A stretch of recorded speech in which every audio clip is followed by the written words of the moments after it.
You are now watching Para Encounters Network. Yeah.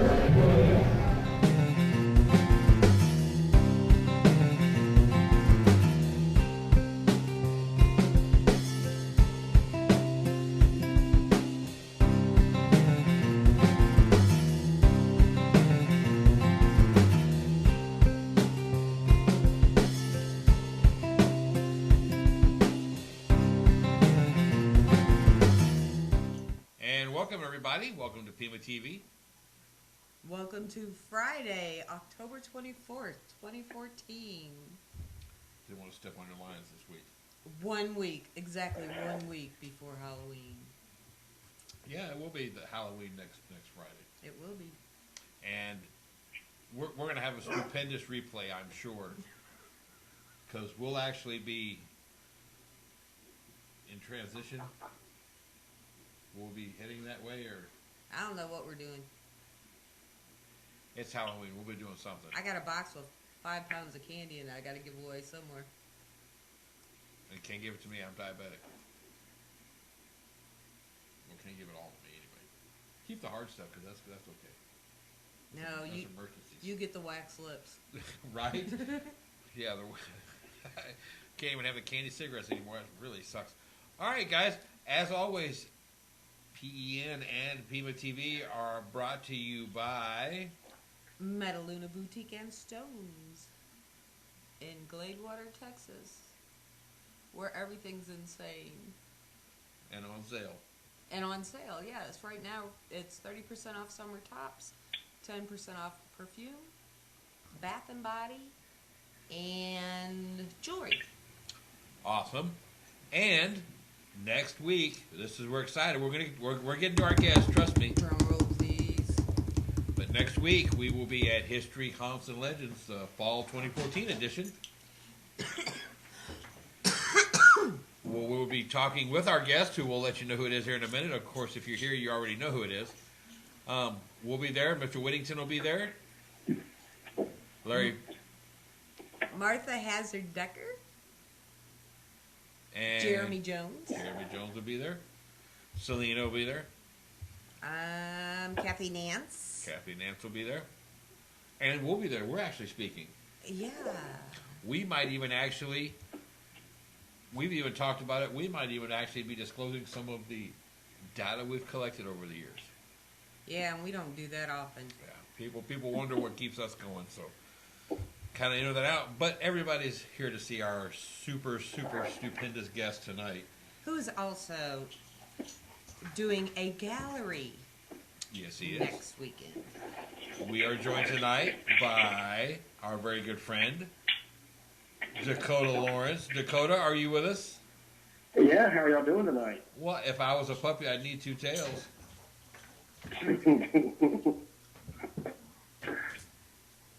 How you been? Good, busy. And I mean, it's the season. You know, September through November, my life is always insanely hectic. And I always say every year, I'm not going to do it as bad as I did last year, and I always do it worse. So, yeah. Yeah, you usually book September through November somewhere in April. Yeah, it's usually, I've only got March and April of next year booked solid. Because I pretty much do the traveling March, April, and May. A little bit in May before the heat hits. And then September, October, November. And normally it's booked up by the end of April. Yeah. And I always call you. I'm like, why did I do it to myself, Kim? And you're like, because that's just you. I'm like, I know. But yeah, because by April, when I was trying to con him into something else, he'd already made plans. And please excuse the goofball behind us. Apparently she's lost her mind. It wasn't that I told you I was severely upset. But I had signed that contract like a year before. I know. I'm just it giving was you your a hard fault time. you made it that day. Okay, should we plan So I on have next to separate. September? Am I going to have to separate you two? Should I schedule you'll next have to. September now? It couldn't hurt. Yeah, you probably, we'll It talk couldn't about that next weekend. Yeah. We'll talk about it then. We will Because I have. think I've only got 2 weekends booked up in September of next year right now. Oh Lord! So by next week he'll be full again and be It'll sorry. be like, I've got this weekend, and that's it. Take it or leave it. Shit. Well, a little secret, I'm going back down to New Orleans again next year. Do you need a road? Yeah, I'll be heading back down to New Orleans. And room in New Orleans? I've never been to New Orleans. You've never been to New Orleans? How have you not been to New Orleans? Remember, I'm not from Texas, so. But you've been here for like what? I've known you for going on what, 4 years now? I've known you. Actually, you've known me for 6, but for the first 3, I was up north. Yeah. Yeah. So about 3. Yeah, I've been going on 4 years now. We've actually been, good friends. Yep. So see, there's no excuse for you not to have been in New Orleans yet. Well, you didn't invite me. You didn't tell me you wanted to go. And yes, this is our normal conversation, so you're Exactly. This is the normal Dakota and Kim talks right here. Like, you didn't tell me. I'm gonna go and break out my crystal ball. Does Kim want to go with me to New Orleans? Did you have to shake that first? Did you have to shake it first and then turn it upside down and see what it said? Well, see, Dakota, the truth of the matter is I'd much rather go with you than Eric, because every time Eric goes to New Orleans, a hurricane hits. Yeah, I'm not allowed to go. It was see when Katrina hit. We actually had plans to go down there because I had a bunch of friends that lived down there, and Mom was like, "Oh, I want to go to Pat O'Brien's and have a hurricane." And we made the running joke because, it was like we were going to leave out, and then we saw it and we canceled the trip. And, and I was upset with my friends, all that. I was kind of bummed about that. Well, then flash forward, the day we were going to go down there was the day she made landfall. And she was like, I'm never going to go down to New Orleans and say I want to have a hurricane ever again. And I was like, you're telling me? I'm like, I want to go down there and see my friends. Well, they got hit really hard. Of course, down there, if the storm hadn't affected you, you were still without water, gas, electricity, all of those things like that. So they ended up coming to stay with us. They came up a week after she hit. So that was as soon as they could really get out of there. It was about a week after. And they lived with us from pretty much September, and they went home in April. Yeah, we understand that completely. Eric actually had plane tickets the morning it hit. And then when they had to cancel that trip, and the next time he went down, it was Gustav. Yeah, because Gustav hit Myrtle's plantation, too. When it came through, it hit Myrtle's. Yeah, so I'm not allowed. The state of Louisiana sent me a nice letter. Yeah. And said, Dear Mr. Reisinger, anytime you feel the need to come to New Orleans, please don't. Signed, all of us. Don't go. Pretty much just don't. You can go in the summer months, because that's not hurricane season. Yeah, but it'd be my luck. It'd be a mosquito flood, or rabid alligators would come crawling out everywhere or something. Bat asteroids. Yeah, or something. Yeah, it'd be something bizarre. There'd be a huge 50-foot tall nutria come crawling out of the ocean or something. Well, third time's a charm, so that could be. Well, the third time it may not recover. Third time in a bad way. They recover from the last two. That third time, they might not make it back. I don't want to be known as the man who killed New Orleans. You know what I mean? And now you see why I've never been there. I'm sorry. No, the only place I've ever been in Louisiana is hanging out with you in Shreveport. Yeah, because we did Shreveport Paracon together last summer, wasn't it? Yeah. The weirder side of Shreveport. Yeah, the weird side of Shreveport. Yeah. And see, and then you get to experience our lovely blazing heat being in by the downtown riverfront, which is pretty much hell. It's hell. I don't know, if you live in Missouri and you're 15 minutes from 2 major rivers, that's kind of hell too. Yeah.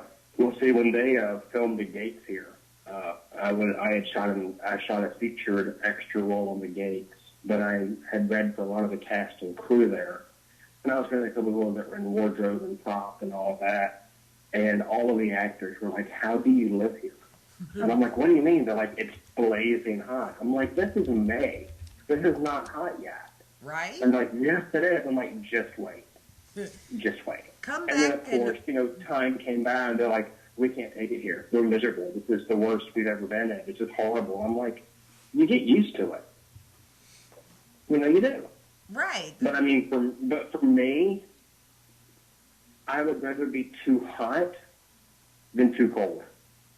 Yeah, me too. I don't like the cold at all.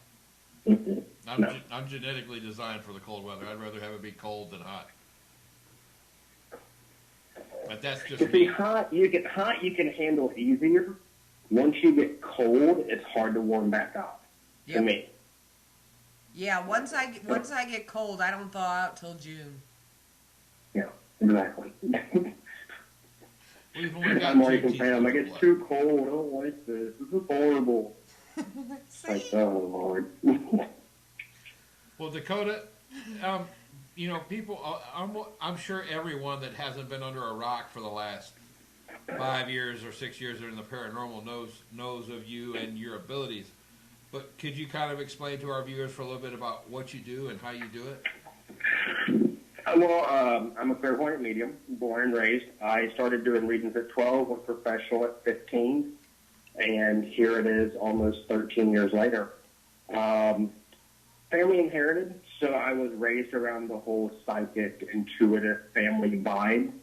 So for me, it was never weird, never different, anything else like that. The clairvoyancy, that is what is known as clear vision. That's the life questions, your love, your family, your career, pretty much all matters of life. Then mediumship is, of course, your lost loved ones, and connecting with the energy of those that are still present as well. So, that can go into the lost loved ones. That can also go into a spouse, a partner, connecting to another person's energy as well, because people mistake the term mediumship as being just the dead. And it couldn't be further from the truth. The mediumship just means that you can connect to those that have crossed over, but it also means you can connect to the living ones as well. But that term has been typecasted as just the dead, and it's not true. Yeah, well, and a lot of people, I think you'll agree with this, Dakota. A lot of people in the paranormal, in and or around the field, nobody has the same vocabulary. So a lot of people, they assume they know what words mean and what a certain quality is, when in reality they have no clue. And it's a very disorganized field, and there's far too many people that try to bully their way to the top, and people that try to go and hurt the people to get to the top. And it's really like, okay, what happens when you get to the top? I've just been coasting now. Y'all, it's going, like I said, going on 4 years now. I've always done my own thing. I've always danced to my own drummer. And I've really tried to avoid, just that bucket of, this is the paranormal, this is what you do. I'm like, no, I'm not going to do that. I've always been a renegade like that. It's my inner James Dean. But, I think that the paranormal field as a whole, unfortunately, the TV was a blessing and a curse. Yep. It helped remove some of the stigma from the field. It helped remove, it's still weird. Let's be honest. We're sitting in a basement for 4 hours talking to the damn wind. So it's still a weird field, but it helped remove some of that stigma of weird. But on the reverse side of that coin, you got a lot of people that were desperate to be popular in high school that never were. So now they think that they can go and be TV famous or be event famous. And it's just like, what the hell do you get when you are? or as seen on YouTube. Do what now? Yeah, as seen on YouTube. As seen on YouTube. We actually saw that on a banner Yeah. at a Paracon. As seen on YouTube. Well, so is Grumpy Cat, but I bet he doesn't have a banner that says, or she doesn't have a banner that says that. Yeah, I don't think he has to. I mean, who doesn't know who Grumpy Cat is? Right. You know, Yeah, I'm sorry. he doesn't need that. Well, you know, Dakota, and I know that you, but there are still some good people involved in this field. Yes, of course. There are a lot of good people. There are just some really not so good people. Yeah, that's for sure. Yeah, and unfortunately, I would say that a lot of your great investigators, a lot of your great people in the field, I would say, unfortunately, it's about 30-40% good people and about 60 to 70% bad, because there's too much ego. That's true. And it's like, for what? You know, people are like, well, you do this full time. I'm like, yeah, but when you look at how many hours I put in and how much work I do, I'm not a rich man by any stretch of the imagination. You know, I'm average middle American income. And I think that people think, oh, well, if I get on TV, or if I get on this event circuit, or do this or do that, you know, it's going to justify my reason for this earth. And it's like, do it with kindness. You know, stop being a douchebag. Right. But unfortunately, the douches are the loudest. They really are. Yeah. And fertile, because there's a lot of them. Exactly. It's one of those things. It's the old saying of the hit dog always cries the loudest. Yeah. Well, So. you know, and that's something I think a lot of people are afraid. A lot of people tiptoe around it, and they don't want to talk about it. And I mean, you know. I've never been that. I've never been that person. I think you'll know that. I think that's why the three of us get along as well as we do, is simply because we're not pretentious in any way, shape, or form, but we also don't hold back either. And if you ask us your opinion, you better be ready to get it, because you're going to get it. Whether you like it or not, Yeah. that's your perspective. We can't help that. Yeah, Dakota doesn't tiptoe. He kind of kicks the door in and screams. No, he's like sliding through the front door sideways with the semi. I know how Right. Dakota is. Yeah. Of course, if he ever gets out of control, we'll just kick him out the door. No, we Well, won't. you know, y'all did try to bump me off. See, Y'all did try to kill I me. knew No. we couldn't go one conversation. We were like, we just can never let that go. You better clarify. Y'all didn't do nothing. Eric tried throwing you out of the truck. You could have warned me. I wasn't sitting next to him, so I mean, I was how could I holding- have pushed him out? I was holding his sniffy box. Excuse me? The box full of sage and sweetgrass. Oh, Oh, okay. Like, what? Like, okay, I don't remember that, you know. Yeah, because you got in the truck and you handed me the box and dumped it on my lap and you said, hold this. Oh, I dumped it on, yeah, okay. I dumped it on your lap. Yeah, and like I tried to throw you out of the truck. Yeah, it's like, here, hold my shit. No. But that was the event before he drank. That was the event before he drank all our wine and then took his back to his that was room. Shreveport. Yeah. I didn't drink all y'all's wine. Yes, you did. Ask I did? Jeremy. Ask Jeremy. Oh. It's okay. It's okay, Coda. What happens in Shreveport stays in Shreveport. Yeah, okay. Okay. We're talking about Shreveport. It's a big little town. Yeah, that's true. That's something else I wanted to ask you, because you've been all across the nation. International. Well, I know he's international, but I mean, is there any one area or section of the country that you found to be more, since you, with your abilities, are there areas that are more active to you than others? That's $1 million question. I mean, of course, we're going to have to go to New Orleans. Believe it or not, Shreveport. I mean, when you look throughout history, you had so many big shipping towns. You had so many, you know, during the Industrial Revolution, during the locomotive, you know, and all of those things came forward, you know, going into the 1800s, especially here at the South. You had so many towns and just BFE that blew up, you know, and it was unfortunately, you know, where there's growth, there's also crime, there's also disease and everything else. Jefferson's a great town. New Orleans is a great town. Galveston's a great one. You know, those type places like that. And, of course, all of South Louisiana. I've never been to South Louisiana and not had, you know, some cool location that had some kind of activity in it, just because the history is so rich. If I had to choose my favorite location, as far as city, I'd have to say New Orleans. I mean, that's like home to me. Right. It is. That's like home to me. Well, in If I had to pick least favorite city, and not because of paranormal wise, but I have to say my least favorite city is Chicago. Yeah, I'm not a big Chicago And- person. And my Chicago listeners, don't get me wrong, I love you guys. But for about 3 years hand running, I would always end up in Chicago right before Christmas. Mm. And you put a southern boy who's used to a 108-degree day with a 90, 100% humidity to the cold like that, it's just not good.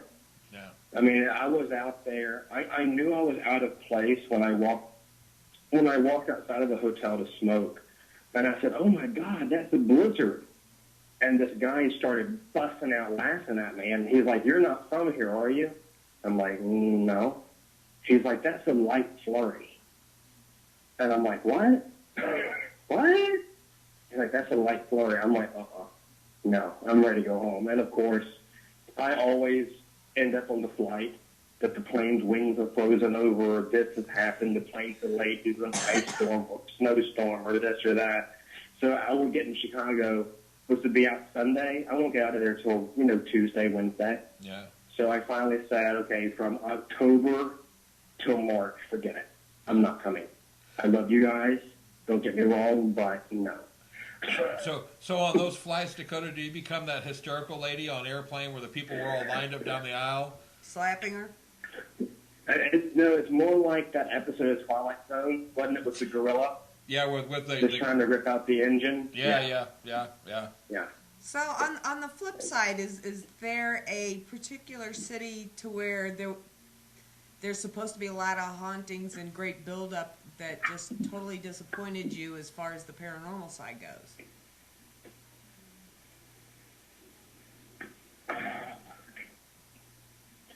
I don't want to shoot myself in the foot and say a city. Okay. I've got to eat, Kim. Okay, give me a general location. As the biggest build-up, I can't say that there's ever been a city that I've been to that had a huge build-up that was a giant disappointment. There was really, I can't say that there ever was one that was a giant disappointment. I really can't. I just know that, some of the better known locations, you hear this great buildup and everybody sees this, everybody hears this, da-da-da-da, and then when you get there, it's like, really?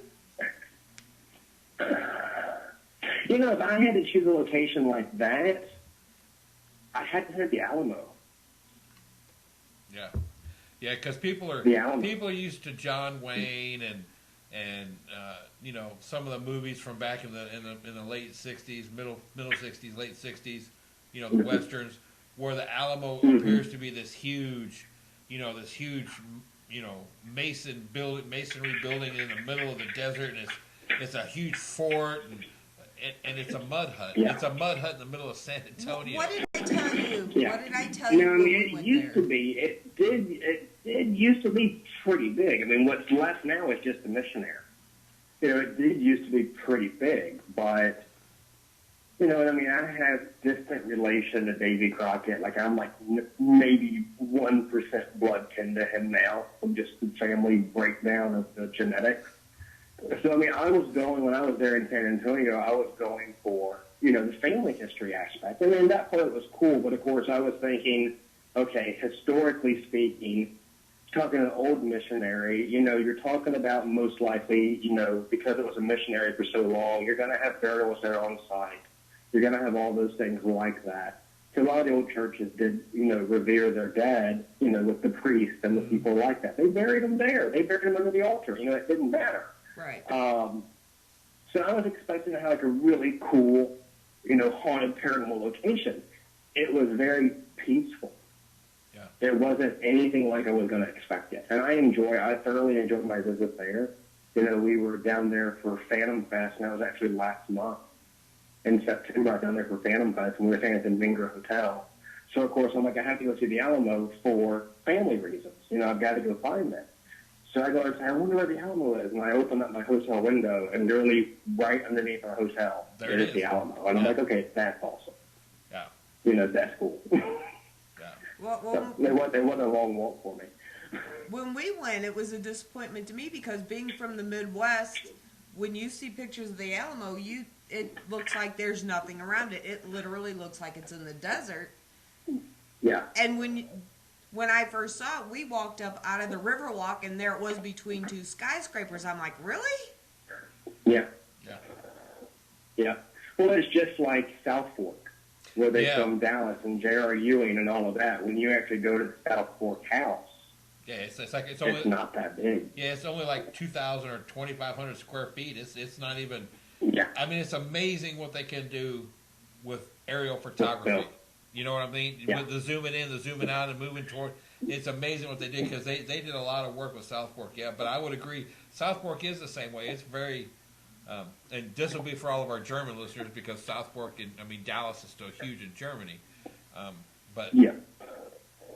I would agree. I would have to agree with that one. South Fork's another huge disappointment. And of course, I was thinking, because I grew up, I love all the old TV shows and film and all of that. I was thinking JR driveway. Here's going to be this long, vast driveway, and it was an average person's driveway. Yeah. Pretty much twice as an average person's driveway. In all seriousness, not twice the size. And the tour guide said that they would actually go and film JR driving up and down, up and down, up and down, and then I saw that scene together. Yeah. And I was, what? Yeah. Wow. Yeah. That stinks. Well, it is. It is what it is. Well, I haven't seen it, so. Yeah. Yeah. Well, it's just like the Pawn Star shop is actually really, really tiny, too. Yeah. I've never been to Vegas, so I couldn't tell you. Been to Vegas. I had friends that I was going to go, but I had an event that weekend, so I couldn't go with them. And they went by the pawn shop up there, and they're like, you would be so disappointed. I'm like, why? I'm like, because it's in the ghetto, and it's really tiny. I'm like, how tiny? They're like, it's tiny. And I was like, what? Because, of course, on TV, with the angles and the cinematography and all of that, you can make a location look huge, when in reality it's not. Well, and they spend a lot of time not actually in the shop, but like in the offices and stuff. So, that gives you a whole different illusion, too. Yeah. Our mind can play TV tricks on us. Speaking of playing tricks on folk, what's your big, other than being in Jefferson, you got a good funny Halloween story? On myself, actually. Well, I've never told this one before, so you heard it here first. And then you can see it on YouTube later. Yeah, you can go and brag and be like, hey, we had an untold Dakota Lawrence story. I was between 6 and 8 years old. I was still a little kid, and I wanted to go as a blue M&M for Halloween. And of course, at that age, surprise, surprise, I was already highlighting my hair and, extremely, I want to have this and I want to have this look. And I was trying to find my look. I always have started early. And Mom was like, okay, we'll spray paint your hair blue with that little hair dye stuff and everything. Right. Well, neither one of us thought to mention that the hair dye and the blue spray dye, there's the little cheap crap that you can buy from CVS for $3 a can now, that it would actually take on, your highlights would take on that color. And we accidentally dyed my hair blue. Nice. Oops. Yep, we dyed my hair blue. Then, of course, I got sent home from school and the whole 9 yards there and everything else. So that's probably my worst Halloween story on myself. Well, see, and what's good is you didn't take that other turn, and just go total black eye makeup and go all emo and goth from there. No, I can rock some eyeliner. Yeah. Not in a cocky way, but I can rock some eyeliner. I can see that. And do it with zero shame. Yeah. I've got pictures of me in eyeliner. I did that for Halloween. I did that back in 2011. Yeah, 2011. I went as a vampire and I did the whole black eyeliner and everything else. And then me and all my friends were going out for Halloween that night. I'm like, oh, and I had like the fake fangs and everything that like fit on your teeth so they look real. They're like, oh, it's Edward Cullen. And I'm like, I had real fangs. I'm not the freaking Twilight dude. Yeah, so I mean, pretty much that killed the whole vampire thing. Yeah, but I had the black leather boots with the silver grommets in them, and I had the knee-high. They were men's boots, but they were when I had it. I don't want to get Eric a free shot, but they were like the knee-high male leather boots that had the laces going up, and they had like 4-inch platform heels on them. Yeah. So they were combat boots. These were total borderline drag queen boots. Oh, okay. I'm not even going to go emasculate, make that a little bit more masculine. These are total borderline, just complete drag the hell out boots.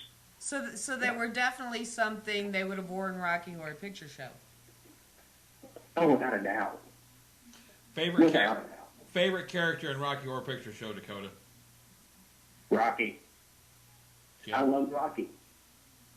I felt kind of sorry for him. And of course, Frankenfurter, legendary. I'm going to love Frank. But Rocky, I always felt sorry for him. Yeah. Because he was just so stupid. He was. And, yeah. Yeah. I can't say anything. When Rocky Horror came out, I was always magenta because of my hair. Yeah. I mean, every character you're going to love for a certain reason. I mean, even Brad. Yeah. You can always relate. You can relate to everybody. I always felt sorry for Rocky because, I mean, here he is, made into this figure, dumb jock, Adonis kind of body, and just so innocent little kid-like. Yeah, but he got all the cool toys. Well, and I always identified with Meatloaf's character. Eddie? Eddie. Yeah. Yeah, he didn't last long. Well, the candle that burns twice as bright burns half just as like long. Meatloaf's career. Keeps on trying to bring it back, though. Yeah, there's some people out there right now trying to bring their careers back that should just let it go. They just let it fade away. I hope that they never try to remake Rocky Horror. Remaking. There are so many movies, even the ones they're trying to remake. It's a complete sin. That would be like trying. It's like when they redid Steel Magnolia. They remade that. Yeah, and it was an all African American cast. Oh. And it was made for TV, and it was very, very bad. Well, that would be like trying to remake Meet Me in St. Louis or Harvey. Yeah. There are certain But if you notice, they haven't really touched the iconic classics. I mean, they kind of did with The Great and Powerful Oz in a way, but not really. People were like, oh my God, they're remaking Oz. And it's like, no, they're not. They're not going to be that dumb to try to find the next Judy Garland because that will never happen. I mean, Yeah. Judy was made for that role. And, they're going to do reboots and they're going to, spin off of that. But when you look at your true classics, your Maltese Falcon, Some Like It Hot, 7 Year Itch, Breakfast at Tiffany's, those kind of films, thank God they haven't come to touch yet. Now, see, Because, that level of acting, unfortunately now in today's Hollywood, we don't have actors like that anymore. No. And for those watching, Dakota and I are both old movie buffs big time. But yeah, we always go on an old movie chat. It never fails. But we tend to go opposite ways. Like your Breakfast at Tiffany's, I'm Whatever Happened to Baby Jane. Yeah, but I mean that was a good one. that was Betty Davis. You know, I mean, you had the iconic star. Right, Betty Davis, Joan Crawford. You have to But know see, this. Mommy Dearest to me rang Joan Crawford. Yes. Even though it was Faye Dunaway portraying her. Yeah, just... You know, because, I mean, Christine's still trying to tell that story. Another bratty kid who didn't get what she wanted. I don't know. I think I could see Joan being a little bit psychotic. I could. Yeah, but now I can't look at a wire hanger without repeating the entire line of the movie. A wire hanger? No, my favorite scene from that film was when she was at the Pepsi meeting and they were basically forcing her down from, you know, basically, I think she was on the board of directors of Pepsi. Right. And her subsequent mental breakdown and words that even I won't say on radio, that was probably one of my favorite scenes. Because I could see myself going off like that, you know, especially when I was, you know, when I had a couple pileups. I could totally feel like my inner Joan ready to come out and just drop that line. Yeah, I can see that. Yeah. You know, people who are sitting there at the computers now just Googling away, you know, Mommy Dearest office scene right now. That, know that they are. That and whatever happened to Baby Jane? What? Yeah, what? What happened to Baby Jane? Like, no, then the guys you don't understand. That's like Harvey, and he's a puka. Deal. And speaking of acting, yes, and I know you've seen this, because we both know a group of people, and unfortunately, like you said earlier, 50 to 70% of them really can be kind of borderline-ish. But there are people that have emerging gifts. But there's also a lot of people that, I mean, now if you go to a paranormal team, everybody's a sensitive. Yes, everybody's suddenly psychic. Everybody's this, everybody's that. Well, and actually, this weekend, I say this weekend because it's all running together, but next weekend at History, Haunts, and Legends, because I do the galleries now and everything else, I very rarely speak at these conferences because it's just time allotted. They're not going to give, you know, me 2 hours. You know, here's an hour for your gallery, here's an hour to speak. Right. But Jody actually said, hey, do you want to speak? And I'm like, I'm already doing the gallery. She goes, I want you to speak. And I'm bringing in one of my psychic friends, whose name's Tilgren. She's an amazing psychic. She and I actually met last month at Phantom Pass, and we just hit it off. And it's very rare to have psychics that get along because we're very territorial bitches. But she and I hit it off instantaneously. I'm like, hey, come to Jefferson. And then Jody went and brought her in, and Sheila and I will be speaking on psychic phenomena, how everybody is psychic, but also how to use your own gifts that we all possess in some fashion, but also what to watch out for. You know, because you have a lot of people that are claiming psychic phenomena. It's one of those things that I say, everybody is empathic. That's something that Teal and I both talk on. Everybody has some empathic skill. You know, it's one of those things that you look at a person's photo and they give you the creeps. Then you find out they were a serial killer. Then you find out that they were some jacked up person of history. You see that, but when you first saw that picture, you just had that spidey, I call it the spidey sense because it just was funny. You had your spidey sense going off. So everybody has that empathic ability to some degree. Because you had 4 or 5 empathic moments in your life, does that make you a psychic? No. No. It takes years to develop your gift. I always attribute it this way. You know, we can line everybody up at that conference. We can line everybody up in the paranormal field. We can pull on a song that we all know. You know, everybody knows, you know, I mean, it's all the office would know. Hey Jude by the Beatles. Who doesn't know Hey Jude? Right. You know, we can all line everybody up to sing Hey Jude. Everybody knows that song. If they don't, they're going to know the na-na-na-na-na, hey part. And I totally didn't sing that right because I'm not going to sing there. But, you know, we can all do that part of the song. everybody can sing. Can everybody go and sing well? No. No. Can we all belt out like, God rest her soul, like Whitney? No. Can we all belt out like Celine? No. But everybody has the ability to sing. So everybody has the ability to have some psychic sense to some degree. Just like people that can play basketball. Can I play basketball? Yes, I can. Can everybody else play basketball? Yes, they can. Can they play like Michael? No. Well, you probably could now. Yes, He's but pretty we old. can all do it. You probably could now. He's pretty old. I don't know. I guarantee you he still got some game. Yeah, probably has. Okay, this was the point of me asking. I wanted to know if somebody wants to hone those gifts, what would it be your suggestion to them? I want the viewers to be able to take something away where they can. I want them to have some homework. So if they have what they consider to be burgeoning gifts, or they have curiosity about something that they may already possess, what is Dakota's suggestion to them on how to enhance that, or where should they start their journey? Number one is the one thing that we all hate to do: meditation, meditation, meditation. Anybody that says, "Oh, I love to meditate," gets into whatever they're taking. Because meditation, to me, I always attribute it to meditation is the cardio of the spiritual world. Nobody really likes doing cardio.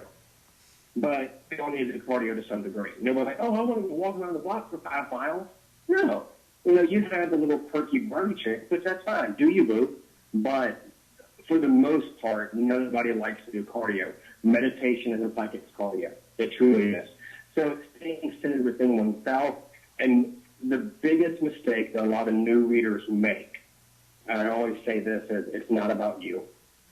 It has nothing to do with you. When you have a client sit across from you, anything that they talk to you about is not about you. So avoid personal opinion, avoid personal suggestion.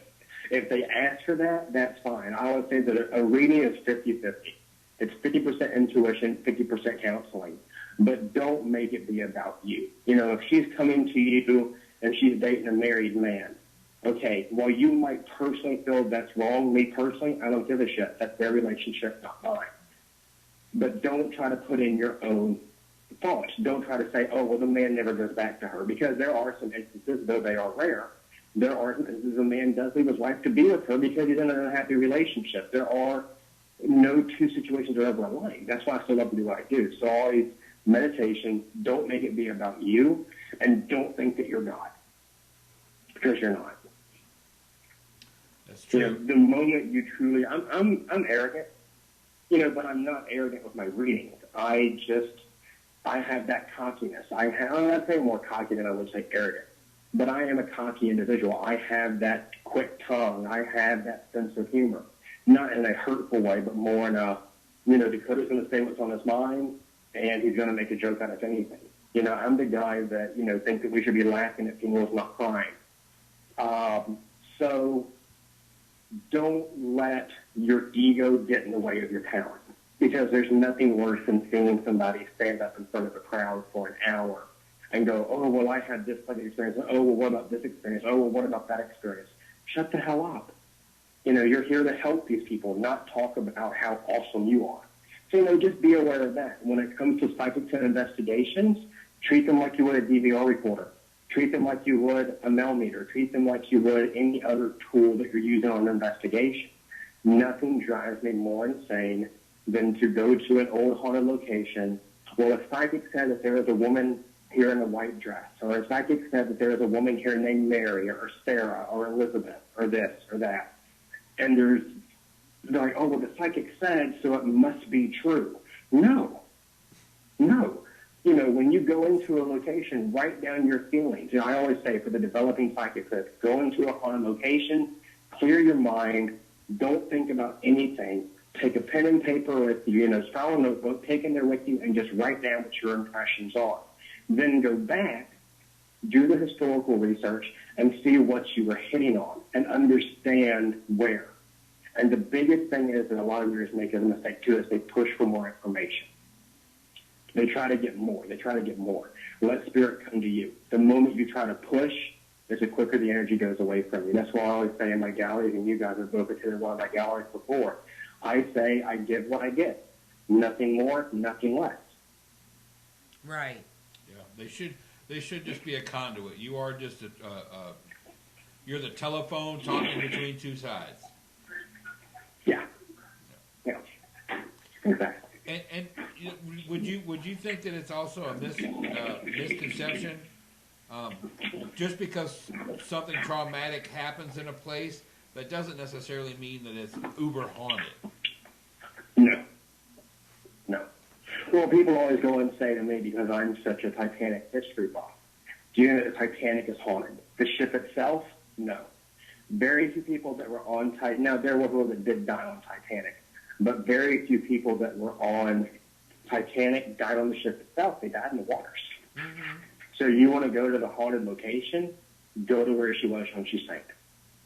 Go to that spot. That's where you're going to have your activity, not 2.5 feet below the ocean at the wreck site, because where the wreck site is not where she sank. Yeah, she drifted. Mm-hmm. She went down and... What do you got coming up? Private parties this weekend and private readings this weekend. Next weekend is Jefferson, of course. The next weekend is Thibodeau. The next weekend I'm taking my moms to go and see Cher. So that's not really a weekend off. I'm going to have to go and babysit 2 grown women that are diehard Cher fans. And then the next weekend is Bozier's Rocking Gym, which is already booked up, unfortunately, which is private readings. And then that evening, I will be doing my monthly gallery at Logan Mansion. And then I'm done for the year. Really? You're already Well, done? no, I have one event in December. I've got Bozier's See? Rocking Gym and Logan Mansion. I do that every month here at Shreveport. But as far as traveling, I'll be done. And then I start right back out. I believe I've got contracts pending for an event the Martin Luther King weekend in January. So you're taking a grand total of 6 weeks off? Probably, but I think that y'all know me well enough. If somebody calls me and says, hey, Dakota, I'm not going to be able to say no. Yeah. Unless it's New Year's. No, the only day I refuse to work on is my birthday. Really? So, I've worked on Christmas before. I've been readings on Christmas. Yep. But the only day I refuse to work on is my birthday. Huh. That's the only day. Bravo to you. I thought you were like the post office. I thought you took like 15 holidays a year. I'm giving you a hard time, Dakota. It's okay. Remember, he's the one who tried to throw you out of a Yeah, truck, yeah. so you can't take anything he says. And if somebody wanted to get in touch with I you, know. and if somebody wanted to get in touch with you, you're all over social media, but they can also find you at DakotaLawrence.com. They can go on DakotaLawrence.com, and then feel free to add me on Facebook. Stay in touch with where I'm going to be appearing at next. And social media, I have a love-hate relationship with. And a lot of people go and make the mistake saying, oh, well, I'm not in Shreveport, or oh, I'm not going to be at this event. I do phone readings all the time. The difference between the phone reading and the in-person reading is you're not sitting across from me. As far as the connection and the energy and all of that, it's no different. It's no different whatsoever. Right. Yeah. So the phone readings are usually Monday through Friday. The events are on the weekend. Yeah. And he sleeps November through January. And then Hibernates for 2 yeah. For So 6 I weeks. He's like the pretty honey much badger. He December. hibernates Yeah. in December. Well, I still do phone readings in December. I still have my phone readings in December. That's also, December for me usually is a pretty busy month. January is always crazy because everybody wants to have that year's forecast reading of how that year is going to go for them and, what to look out for, what to work on, that kind of thing. Right. Well, So December, it's a steady month, but it's not crazy. well, and I guess that would be a good question to ask. Would be Mm-hmm. you're clairvoyant, but are you precognitive at all? I think that we all are precognitive to a degree. For me, the clairvoyancy is going to go into the future aspect of to the clients. The future is never written in stone. You're in charge of your destiny. You're in charge of your life path. So if you don't like something to read, you can always change it. But as far as precognitive moments, my coming out, when I decided to do this full time was because of 9/11. To keep the story short and that we're running close on time, back in September of 2001, when 9/11 happened, in February of that year, I had a dream about the Twin Towers. And I mean, keep in mind, this was, 13 years ago, so I was 14 years old at the time. And I woke up, told Mom, hey, I had this really weird dream that those two, and, we all know that I'm a very censored person. And I said, and this is an exact quote, because Mom, loves to tell this story, those two big-ass buildings in New York, I dreamed that they were on fire. And that they fell down. And Mom was like, really? And I'm like, yeah. And I didn't think twice about it. Because again, I was raised around this world. And then when September 11th happened, of course, we all know, it's just like our parents knew where they were when JFK was assassinated. I was actually in health class. It was my freshman year of high school. And the principal came on the overhead speakers. And keep in mind, we lived right by Barksdale Air Force Base, which is where President Bush went and spoke and addressed the nation after the attacks. And I said, and I had said when they turned on the TV, I said, that's really strange. I said, I had a dream that both buildings were on fire, and it wasn't 5 minutes later the second plane hit the Twin Towers. So that's when I realized that not everybody could do could do this, basically, and that I had, basically a service to provide to people. So it's a bittersweet reason on why I decided to make this be my career. When I look back now, do I have any regrets? Oh, God, no. I love what I do. I love my clients. I love the friendships I've made, throughout the years. But the reason why I started wasn't for a fun reason. It wasn't just like, hey, I want to do this. I really felt that it was, that this is my life purpose. This is what I'm supposed to be doing. Yeah, and I've never looked back. That's not a much guided into thing as the old high school guidance counselor doesn't try to get you to become a clairvoyant medium. That's not a... Well, and most kids, when their parents ask them when they're 6 or 7, what do you want to be when you grow up, that most don't say, I want to talk to dead people. I want to be a stripper. I could see that. True story. I can see true that. True story. We had career day, and don't ask me how the hell I knew what a stripper was at that age. Because even Mom's like, how did you know what that was? I'm like, well, no. I mean, they didn't have Google back then. Sorry, even I crack up a sentence that comes out of my mouth sometimes. But I went and we had done career day, and I decided either I wanted to be a firefighter or I wanted to be a stripper. Either way, it gets hot around there. There's poles involved in either one. There is a connection. And exactly. There's always heat and sweat. Heat and sweat in both involved. See? That's right. The glitter is kind of more the stripper side, though. Not so I don't much. know. You can make it. You can still make it. It could be still glittery, being a firefighter. There are sparks. That's true. Yeah.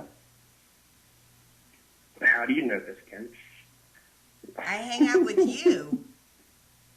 Yeah. Hey. I represent that remark. Yes, you do, darling. Well. No, don't say it. We can go as long as we want to. How is Sam doing? How many years have you been trying to get me on your show? Too damn many. Well, let's see. We've been doing the show 6 years, so yeah, 6 years. And then finally you're like, you don't love me. You won't do my show. I'm like, give me a weekend. Give me a day. And I did give you a day, and you changed the subject on me. Did it? That Yes. was well. Oh. Don't crawfish on us now, Dakota. You come on. You got a whole another 6 years before you got to come back. I promise. Hold on. It's one of those things that when I first started, I did so much internet radio. Oh, I can imagine. And I don't mean this disrespectful to you guys, but there's a lot of interviewers that think that they're Barbara Walters and they're more Elizabeth Hasselbeck. They just have no talent. And, oh, I said that. I'm such a bitch. And I really just get tired of the same question. and the same this and the same that I never got to let that individuality shine.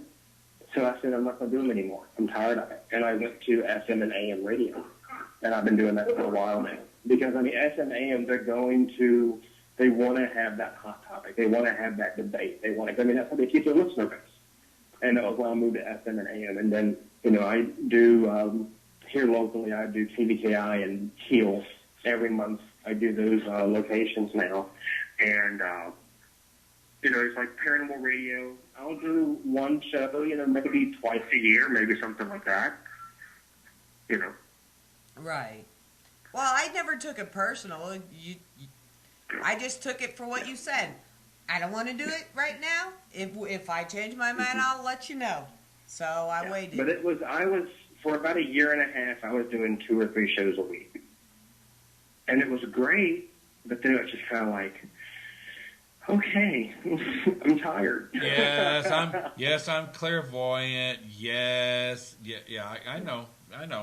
That's why we try not to. What was it like growing up psychic? I always loved that question because, like, how can I compare what it's like growing up psychic when I don't know what it's like not growing up psychic? Past life. Compare it to a past life. It's just like, you can't do that. You can't. Well, maybe in a past life he was a stripper. A psychic stripper. It could happen. It could happen. Because we love Dakota. What would be your favorite? Just so the whole world knows, Dakota. The absolute whole world has to know this. What if you were a stripper? What would your primary song be? Back in Black. Okay, there you go. Back in Black. There you go. Yeah. Somebody asked on a radio show one time if I ever did drag, what would my drag queen name be? And it was Mimimosa. It's what? It's Mimimosa. Mimimosa. That was it. Whenever I get pissed off, they're like, uh-oh, Mimimosa's coming out, which is the inner drag queen. Right. Because we all have an inner, Eric, you have an inner drag queen. You have to name it. Every guy, straight, gay, whatever, every guy has an inner pissed off, angry drag queen.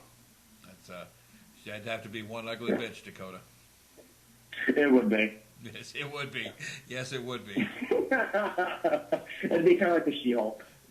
Well, the furry the Yeti. Yeah, it'd be kind of like the She-Hulk. It has boobs, but that's about the only thing it has going for it. Well, everybody's got nipples. Yeah. Well, I feel left out not having an inner drag queen. I do have my stripper alias, though. Oh, what's your stripper alias? Do tell. My stripper alias is Tallulah Lipschitz. Yeah. Tallulah Lipschitz? Yeah. I don't know what to say about that one. Tallulah, that's too vintage. Well, I just see like feather boas and tacky ostrich feathers everywhere with that name. And the little pasties that spin. okay. Yeah, But look at it this way. I'm definitely not a Tiffany or a Candy. Cinnamon. Yeah, and you're not Cinnamon. a city. You're not a city stripper either. You're not named after a city. No. So No. I'm unique in my own craziness, so I could be a Tallulah. And never tip a stripper named Detroit. I'm just going to throw that out there.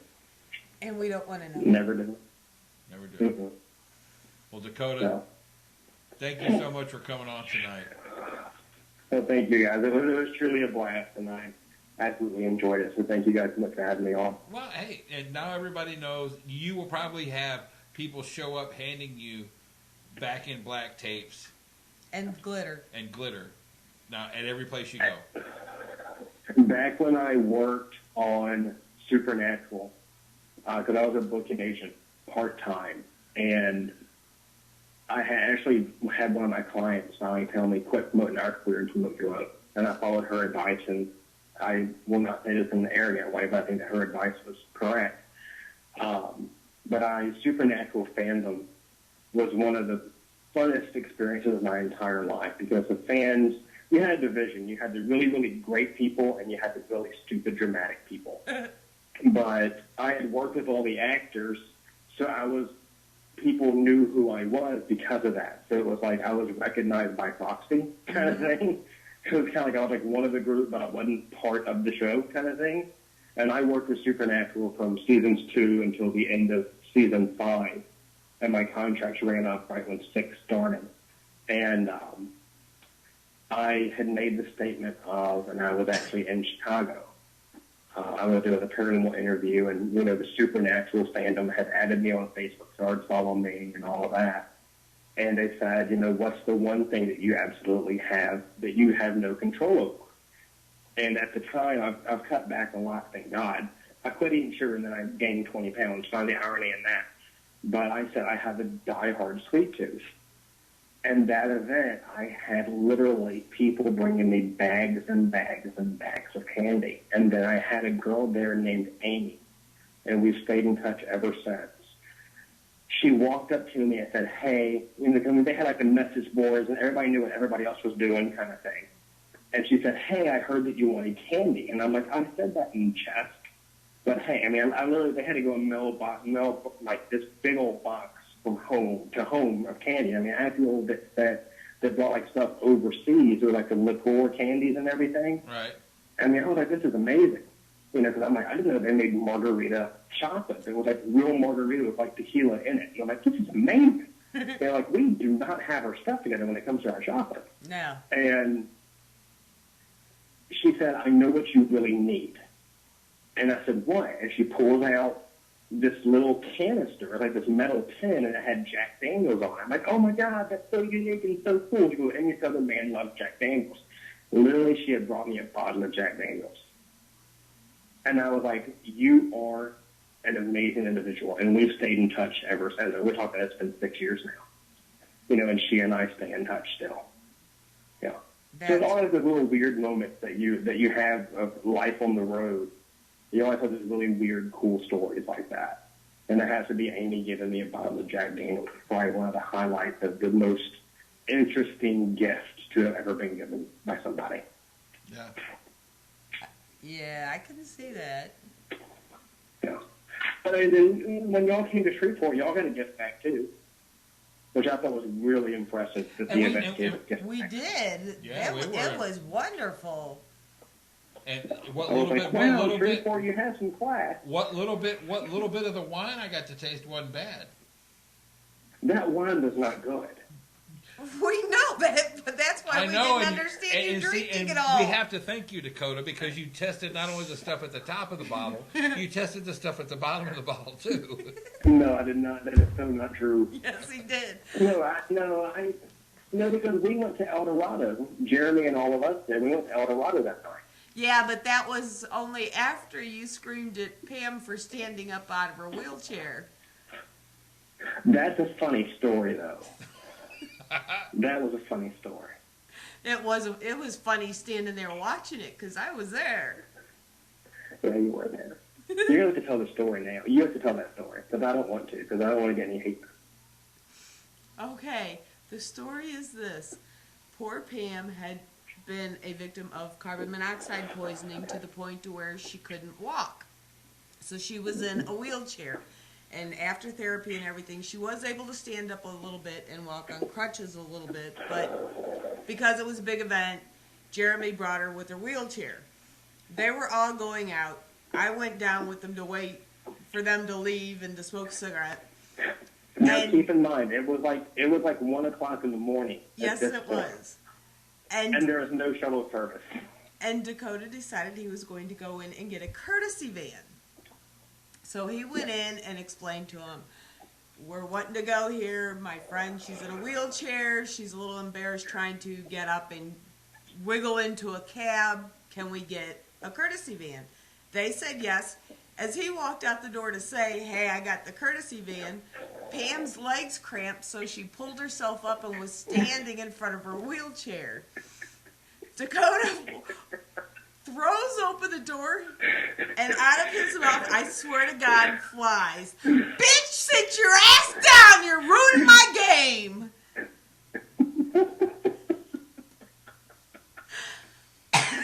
We all knew what you, I'm in here trying to get you free stuff, and your dumb ass is out here standing up like you got legs. legs. Sit down. Well, no, because, I mean, we were not, because, okay, now the shuttle started to quit at 11 o'clock.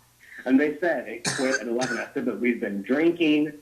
I don't want to have to go and get her into a cab. She's going to be embarrassed. I mean, I played it up really well. Like, wow, like if we drive and we die, it's your fault, or you're going to embarrass a girl in a wheelchair. Right. So they really didn't have an option there. Because like either let us go or be a douche. And they let us go. And then as soon as they're like, okay, we'll call the van around. I look outside, there's Pam standing up. I'm like, you cannot stand up right now. Like, this is not the time. That is not what he said as he came out the door, though. Yeah. Well, I mean, y'all know I have no filter, which is why, you know, either people absolutely love me or absolutely hate me because I have no filter. And that's why we get along, because neither one of us have a filter.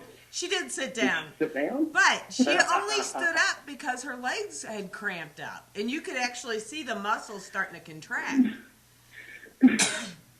Poor girl. He scared the snot out of her. She was scared. And then I explained to her, I'm like, oh, okay, well, that's awesome. Thank you. She was a sweetheart. I love Pam to death. Pam and Jeremy, I'm so looking forward to getting to see them again. I really am. I know. Pam and I are both wearing our neon shoes. Yeah, and thank God Pam did make a full recovery. You know, she's able to walk and get around like nothing ever happened. Yeah. You know, it was fortunate that we didn't lose her, but it was even more so the fact that she was able to make a full recovery because for a while there, it was really spotty. Yeah. It really was.